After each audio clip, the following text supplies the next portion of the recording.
அடுப்பில் நல்லா வெந்நீர் போட்டு வச்சுக்கலாம். இப்போ காஃபி எப்படி போடுறதுன்னு சொல்கிறேன். எங்கள் வீட்டில் நாங்கள் பத்மா காப்பி பொடின்னு சொல்லிட்டு இந்த காப்பி பொடி தான் வாங்குவோம். இது நல்ல ஸ்ட்ராங்காக இருக்கும், நல்ல டேஸ்ட் இருக்கும்.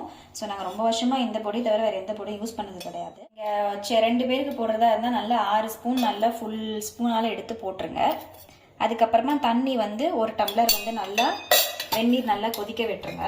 நல்ல வெந்நீர் வந்து நல்லா சூடாக ஆகணும், நல்லா பபிள்ஸ் வர அளவுக்கு நல்லா கொதிக்க விட்டுட்டு அதுக்கப்புறமா இந்த டிகாஷன் நீங்கள் போட்டதுக்கு அதை வந்து இது பண்ணுற மாதிரி சரிசமம் பண்ணுற மாதிரி ஒரு இது கொடுத்துருப்பாங்க. அதை வச்சு நல்லா ஃபஸ்ட்டு சமமான லைக் பண்ணிங்கன்னா தான் நீங்கள் வெந்நீர் விடும்போது நல்லா இறங்கி உள்ளே வரும். ஸோ நான் பண்ணுறது பார்த்துட்டே இருங்க. நீங்கள் வீட்டில் வந்து நெஸ்கஃபே ப்ரூக்லாம் பண்ணுறதுக்கு கூட இந்த மாதிரி பண்ணிட்டீங்கன்னா காஃபி டேஸ்ட்டாகவும் இருக்கும். நல்லா ஸ்ட்ராங்காக இறங்கும் போது உங்களுக்கு அந்த எசன்ஸ் நல்லாவே இருக்கும்.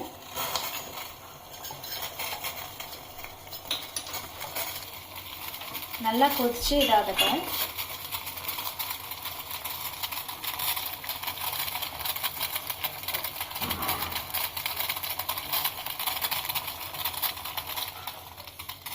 இதை பொறுமையாக விடணும்.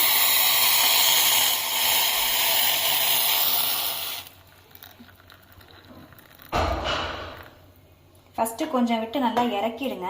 கொஞ்சம் இறங்கினதுக்கு அப்புறமா பேலன்ஸ் தனியாக விடலாம்.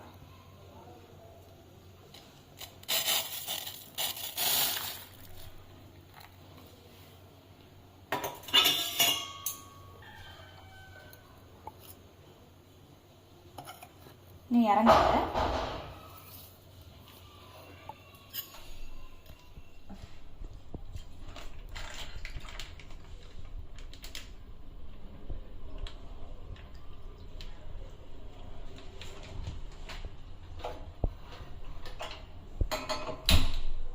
இப்போ நல்லா டிகாஷன் 6 ஸ்பூன் போட்டதுக்கப்புறமா வெந்நீர் விட்டோட நல்லா பாருங்கள் திக்காக வந்திருக்கு.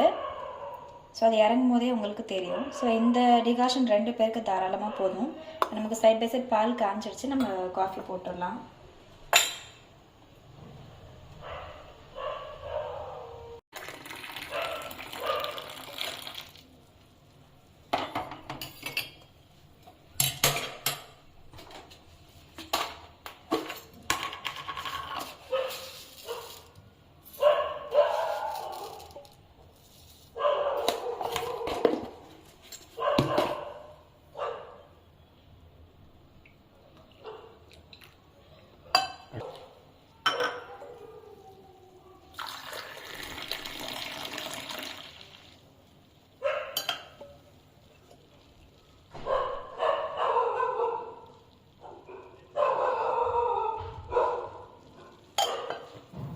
Filter coffee ready.